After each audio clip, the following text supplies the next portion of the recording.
No Boundaries Podcast, back with another episode. Josh Pooh. Q Kelly the Great. Man, who we got on the show today, man? Darryl Mayes, what's going on with y'all, man? Yes, I sir. appreciate y'all. Yes, sir. I'm talking about almost 500,000 subscribers on 500,000, right? 500,000. We just hit it like yesterday. That's what's up. Congratulations on that. I appreciate it. I appreciate it, dog.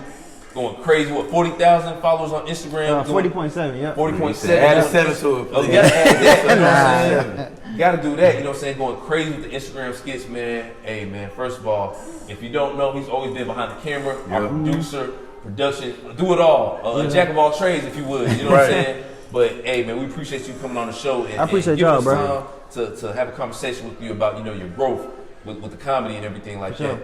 Obviously, you know how we start off. You know what I'm saying? You've seen us, with other people, but we got to start off with your upbringing, man. When it comes to the household and all that, man.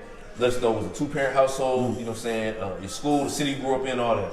Yeah, so I'm from Charlotte, North Carolina. I'm born and raised here. I grew up with my mom. Grew up with mostly females. Never met my dad before. Never met him. Know what he looked like. Don't know his name. I mean, really, that's it. I mean, from here, I've just always been like a creative kid. Always loved the city. Always been a city kid. And I mean, really, that's about it right there. Right.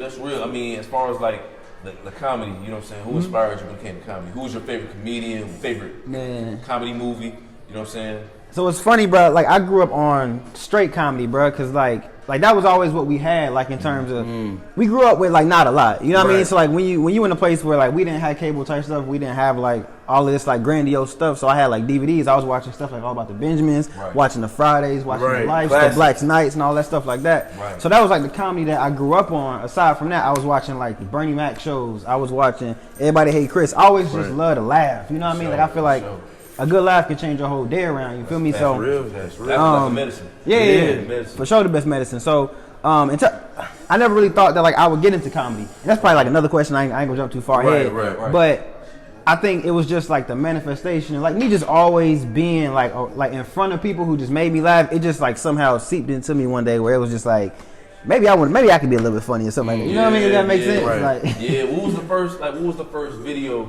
or the attempt that you made? Because I know at first you started making beats on YouTube, I was making beats when I first started. They was called Turn Up With Me. I just play a beat and I sit in the chair and I just turn up to it. I remember that SpongeBob beat you made. Yeah, that beat was hard, bro. I still be listening to the joints in the car. I do, for real. I do. But you'd ask me what was the first? Yeah, the first time you attempted, what made you go into the comedy route? Like, oh, gotcha. So that's a little bit of a longer story, man. So what happened was I was making beats, like I said, doing like little turn up with me's or whatever, right? Yeah. And I was doing that just because I wanted to be different. Like, I wanted to be a music producer and I wanted to sell my beats, right? And so I was just putting them on YouTube thinking like, if the beats on YouTube, you can get on there, you can see them, you can possibly buy them. I ain't have no site to buy them from. I was thinking like you'll just hit me and I just email you the beat type stuff that. But so I was doing that, man, and like after a while, it just stopped making sense. Like, I remember I had this video. I always tell this story, bro. I had this video still on my channel to this day where I had a black trench coat on and some shades, and I was just dancing to a beat, and it was like smoke effects. It was just real lame, real corny. Doing too much. Yeah,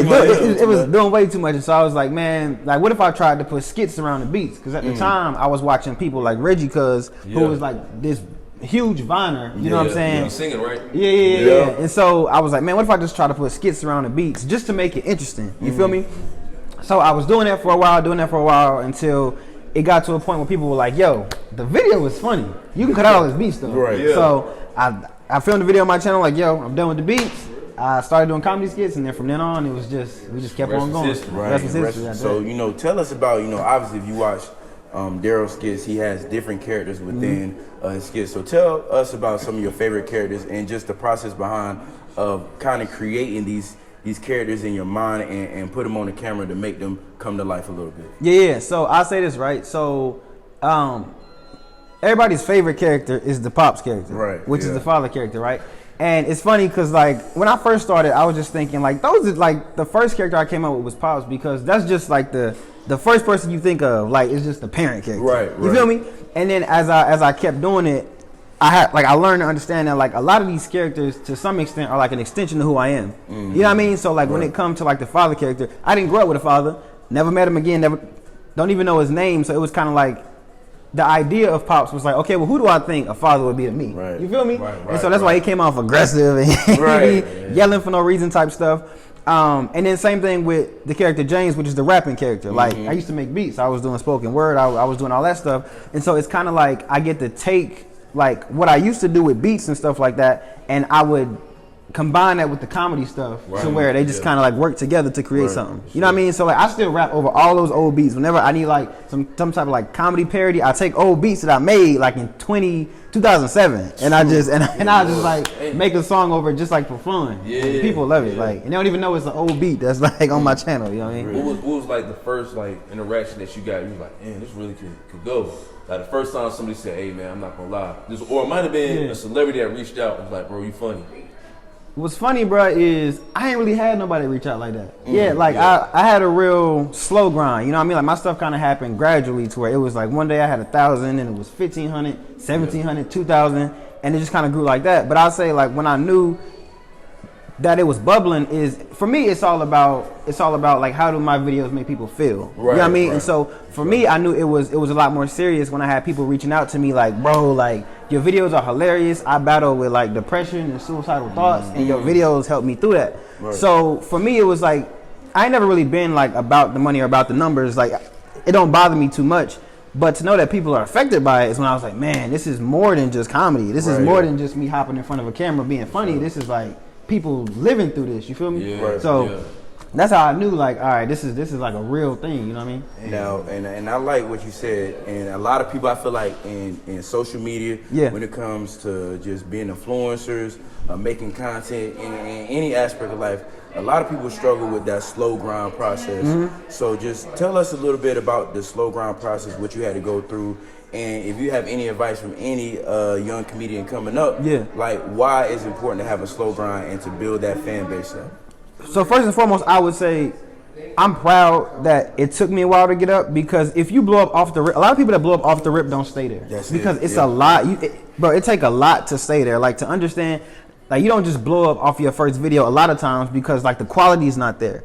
So like a lot of, like if your channel were to blow up with one video, it's like, oh, this dude is funny, but what else you got? You ain't got nothing else. So it's like those people came for that one time and now they gone. And it happens to a lot of people, even artists and stuff like that. So the slow grind I think is dope because one, as you go through the process, you learn. So like as I kept going, like my entire like evolution is on my channel. Like where it started from beats, then it go to comedy, and you can see the quality get better, you can see the audio get better, you can see the characters like actually coming to fruition. Like so the slow grind is dope because one, you learn consistency and you learn to have fun with it. You learn different ways. Like whenever I have like days where I can't think of ideas, I've been doing it for so long, I got systems where like let me go and like do one of my methods to where I can find ideas. Let me like try different things. Let me experiment. You know what I mean? Like as opposed to just like blowing up quick off of trendy stuff which don't stick. You know what I mean?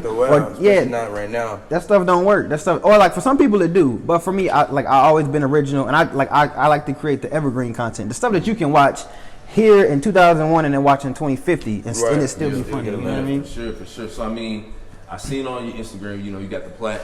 That was 100,000 subscribers back then. You know what I'm saying? Now you about to, pretty soon or what? About 2022 beginning, probably a million. Man, that's what we hoping for. That's what we hoping for, man. That's crazy. So, like, what do you see, like, where do you see the comedy going to? Like, do you see yourself being in Nick Cannon Wild 'N Out? You see yourself in a Tyler Perry movie? You know what I'm saying? Where do you see yourself going with this?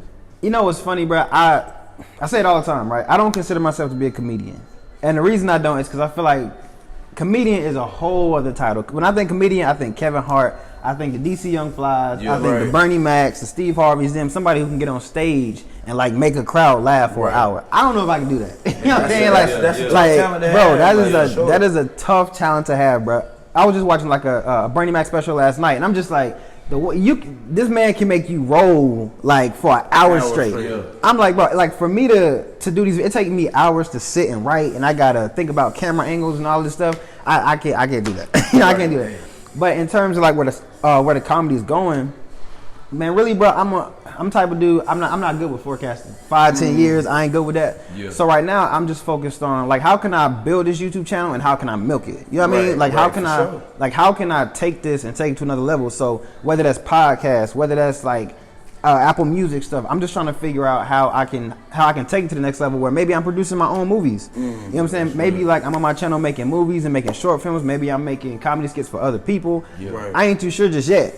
I just know I'm just letting God work it. You know what I mean? And then whatever happened just kind of happened. Which it might be a bad way to look at it, but that's just how I operate. I really think that's a great way to look at it because honestly, you taking it all in the moment, you taking step by step. And like I said, I think with your approach, having a slow grind process, you're allowed to soak everything in and learn as you go. Exactly. And whatever comes at you, you're gonna be prepared for it. Exactly. So with that being said, if you ever had got the opportunity to work with Nick Cannon, you get in front of that stage, do you think stand-up would be something you would want to learn in the future? Because obviously, as you keep growing in your YouTube and your Instagram, and you get a lot more people noticing you and more opportunities, that approach of, damn, Darryl, could you do stand-up? Could you do impromptu comedy? How would you feel if that came, and do you think you'll be able to learn that talent so that can kind of open you up to more opportunities? Yeah. I think just like anything, bro, it would take time, and it would take, like, if I were to get into like the impromptu stuff, the wild and out stuff, I feel like I could probably do it, but it's gonna take like development. It's gonna take like I'm gonna have to really study this craft to like understand it, because I know for a fact, like right now, impromptu ain't my thing. I can't just be funny on cue. It's funny, bro. Like I was at the park one day, and these kids had noticed me. I don't want to say this, but like you had like this one kid who just like he know who I am, not on no type of high stuff, but he know who I am. He's like, so you think you funny, bro? And I'm like, I mean, I make comedy videos. He was like, make me laugh, and I'm like, make me laugh. That ain't how that work. You feel me? So when it comes to that type of stuff, I don't know, man. I don't know. I would do it. Right. I would do it, but I would have to like sit down and say, yo, can we really like. Because to a certain extent, I feel like Wild 'N Out and stuff like that it's to a certain extent, it got to be scripted. Oh, yeah. It got to be scripted. Because you ain't just coming out with bangers like that. Like, you got to, it's like battle raps. They don't come out there freestyling. They be, I don't care what you say. They practice them raps. Right. They even got they practice that. So it had to be a lot of that. Like, and then when I get out there, really, I just have fun with it. Even if I don't make nobody laugh, I just had to learn how to have fun with it. Right. I mean, you got a vast array of different skits. Which one is your personal favorite that you ever made? My favorite one, dang, that's a good question, bro. My favorite skit is probably, I always love the Hood Mechanic videos. I always love them, bro, because I feel like those are so relatable. I done had so many people tell my car, bro. So many people, bro. I done had a mechanic crash my car, bro. I'll tell you, so it's like, legit, those videos, I just feel like they're real relatable, and like if you watch them, like it's a legit conversation between Pop and a mechanic to where they arguing back and forth. And then like, you know, like mechanic always got like the real hood methods, like I'm gonna put peanut butter on your engine type stuff. You just be like, what? You know what I'm saying? So yeah. Has anybody started switching up? So like, all right, you started off like with the skits. You know, obviously you had 1,000 subscribers, 10,000 subscribers, 100,000 subscribers. Now you at 500,000. Right, that's big. Has anybody ever switched up now? Because you got more than a lot of these popping YouTubers in Atlanta, and everybody doing the smash and pass or whatever the case may be. Yeah. Whether it be, family, whether it be some friends or whatever the case may be, co-workers. You know what I'm saying? I wouldn't say switched up, because most of the people that I rock with heavy are people who are like official, and they just within my circle, and my circle is real tight. I got mentors in my circle. I got other YouTubers, people in my circle who like want to grow and want to build. So not really. I would say like when it comes to other people, a lot of people, they just don't understand, I think. Right.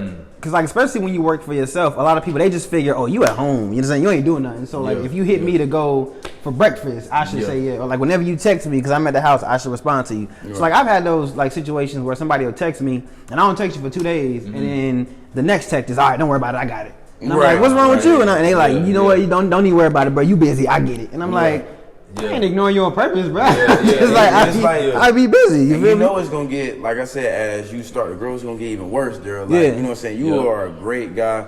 I appreciate that, stand up dude. You know what I'm saying? You always been 1,000.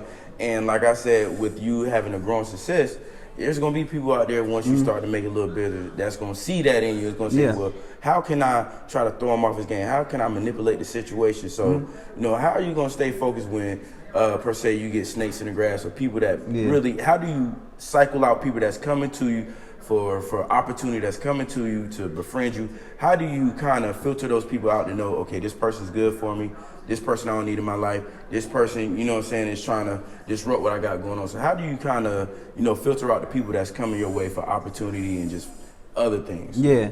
I'll say first and foremost, bro, I'm very intentional about how I live my life. I don't hang around anybody. I don't allow myself to just get into random situations. Like, I know I'm in a relationship. Right. I've been with my girl 7 years, bro. So I know, like, if I get invited, that's tough. 7 years, bro. Sure. So if I get invited to a club with some dudes or whatever, my girl coming with me, whether y'all like it or not. That's just how it is. Because I'm not even trying to get, because we've seen people slip up from the, I don't want to put names out, but we've seen major celebrities slip up. Dudes you think it would never happen to. So I'm like, I'm not gonna put that above me to say like, I'll be fine, I'll be straight. I'm not gonna do that. Now, so I know, like that, nah, I wouldn't even test So you me, mean to bro. tell me right now?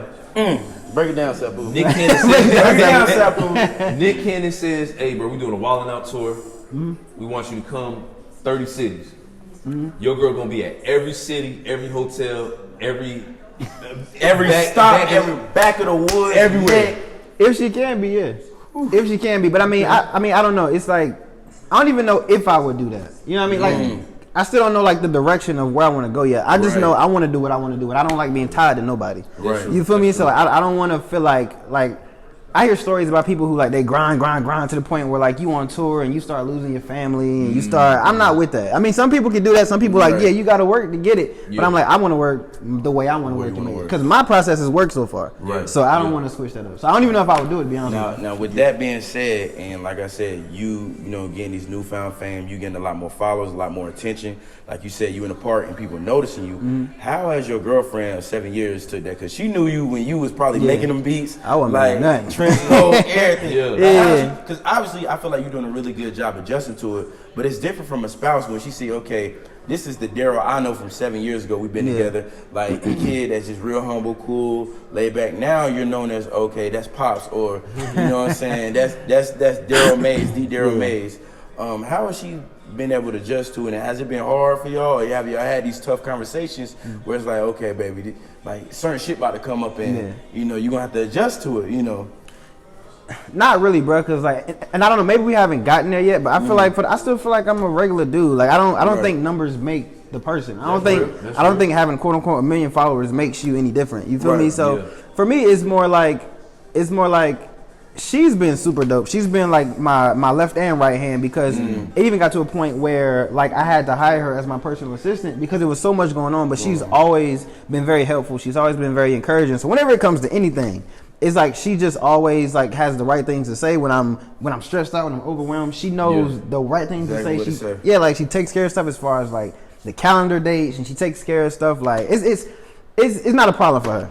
That's real. That's real. Yeah, I don't really know how to explain it, but like it's like we don't even have to adjust because we move as a unit to a certain extent. So it's kind of like already married. Something like that. Yeah, to a way. I mean, like in a way, but it's like we move together to where she know what I'm thinking, I know what she's thinking. You know what I mean? That's what. I gotta ask you this, man. Like I said, 500,000 subscribers on YouTube. What was it like when you seen that first real big YouTube check? I heard YouTube. Right, you know what I'm saying? YouTube Oh man, you know what, bro? Right now, man. For all the people who don't know, bro, YouTube is owned by Google, and Google got money. Right, I say that. Google got money. Yeah. But what I will say, bro, my biggest YouTube check I just got 2 days ago, right? And honestly, bro, like I'm, and this is why again, it's the slow grind. Yeah. Because about 2 years ago, I had quit my job at the pawn shop. I was working at the pawn shop. I was making like $10 an hour. Yeah. I was making like $10 an hour. I was lifting and door dashing like after that. And when coronavirus hit, like I wasn't making no money. So it was like, man, I had to literally sit down and figure stuff out. And I believe everything happens for a reason. I believe that God is in control of all of this, right? Yeah. So in that time where I'm not making no money, I'm sitting and I'm thinking, yo, I gotta get on my financial literacy stuff because if I don't, I'm gonna be broke. Like I ain't gonna be having no money. So at the time, I found these dudes. Shout out to them, a podcast by the name of Literacy Kings. It's these black dudes who talk money, but they talk in a way that we can understand it. Right. You know what I mean? Like they talk for real to me because I was listening to all these the Dave Ramseys and all these people. You and can't really like, relate to that. I don't understand that stuff, man. I don't be understanding that. So when I found them and they were just talking about like stocks and stuff like that, it sound complicated depending on who it's coming from. But from them, I was like, man, I really get this. Yeah. So from like real early 2020 to now, I just been learning financial literacy and learning about like retirement accounts and all this other stuff. And bro, honestly, when I got my first check, I like invested a nice quarter of it. That's what's up. I invested it. I saved it. And then I think it's like living off of 30% of your income. I did that. I put everything else away, and I took what I needed, bro. And I splurged a little bit. Like I drove around yesterday trying to find some dunks. I've been looking for the last like month or two for some dunks, and I can't find them, bro. I'm willing to spend the money, and I can't find this joint. But so I've been buying a lot of J's. But besides that, besides that, man, really, bro, I'm being strategic about my money because I'm like, you never know when it's gonna stop. YouTube is paying now, but you never like. There's been days where YouTube is literally shut down. Like you never know like when your income will stop or if this will be forever. So I'm like, I want to take what I got and steward it. You know what I'm saying? It's not all about getting the bag. It's about keeping it too. You feel me? Real. That's real. You talking about your growth in your career. We gonna leave off with this. Okay. In Charlotte, do you feel caged in Charlotte, or do you feel like expanding in another city? So, I'll say this, right? I've been having my eyes on Atlanta for a hot minute, bro. Okay. And the reason I say that is because the culture out there, bro, is black excellence, bro. Black Hollywood. Now I know you got different perspectives because you got like one side of Atlanta, you got another side of Atlanta. Sure. But when I think of Atlanta, I think of culture, I think of creativity, I think of like people who are artistic. Like it's a lot of creators, it's a lot of opportunities out there, and it's like. If you've never been, I can't explain it, but Atlanta feels like home. Yeah, it does. Like when you go, it feels like a place where it's like, I fit in here. You know what I mean? As opposed to, I'm from Charlotte, born and raised, I love Charlotte. Yeah. But at the same time, Charlotte got a ways to go. Like I don't necessarily feel at home here a lot of times. I kind of feel outcasted here to a certain extent. Yeah. You feel me? So I got my eyes on ATL. At the moment, but I ain't too sure just yet. That's real. But we gonna stay updated. You know, again, man, just the fact that you came and sat down with us, you know, always you had our production, everything like that. I appreciate y'all, bro, for real. Nah, for real, man. You inspire us, man, and just seeing the growth from when we met you 2 years ago working at the pawn shop. That's crazy. So now he getting YouTube checks. That's crazy. I'm 500,000 followers. Like, hey, man, you going crazy, man. For real, we appreciate you. We gonna do it again. Yeah, for sure. We ain't gonna tell him how we tried to film it the first time. The microphone. It's really the second interview right here. You know what I'm saying? Hey, but you know, things happen for a reason, man. But No Boundaries podcast. Yes, sir. Q Kelly the Great. Man, my boy Darryl Mayes, man. Love. Sure.